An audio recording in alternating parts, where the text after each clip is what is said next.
অভয়া দেবী অভয়ার মা যেটা বলেছেন সেই ঘটনার সাক্ষী আমি ছিলাম। ওদের সঙ্গে তখন সেই মুহূর্তে আমি ছিলাম। টালা থানায় কিভাবে আটকে রেখেছিল ওনার গুন্ডা বাহিনী, ওনার একটা রাইট হ্যান্ড আছে তার নাম আনোয়ার, তারা কিভাবে আমাদের উপর হামলা চালিয়েছিল, পুলিশ নীরবে সরে গিয়েছিল, সেটা আমরা নিজের চোখে দেখেছি। এবং গান শুনতে শুনতে 14ই আগস্ট কিভাবে উনি আরজি করটাকে ভেঙেছিলেন সেটাও কিন্তু বাংলার মানুষ জানে। বাংলার মানুষ জানে এটা কি তদন্ত কি না সেটা আমি এক্ষুনি বলতে পারবো না, কিন্তু এটা জানি যে তৃণমূল মানেই চোর, তৃণমূল মানেই দুর্নীতিগ্রস্ত। যদিও এই মানুষটিকে আমি দীর্ঘদিন চিনি, আজকে যে পুরসভায় আমি সদস্য, আমার বাবাও একসময় সেই পুরসভার সদস্য ছিলেন, এরা একসাথে কাজ করেছিলেন।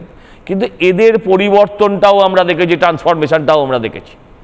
এদের যে প্রত্যেকের আজকে কোটি কোটি টাকা হয়েছে, আমি বলছি না সব হসপিটাল থেকে হয়েছে, আরজি কর থেকে হয়েছে, স্বাস্থ্য দুর্নীতি থেকে হয়েছে, কিন্তু এদের কারোর বাপের একটা পানের দোকানও নেই, অথচ এদের এত কোটি কোটি টাকা কোত্থেকে এলো, এত ফ্ল্যাট গাড়ি বাড়ি কোত্থেকে এলো, মানুষ সেই প্রশ্নগুলোও করতে চাইবে।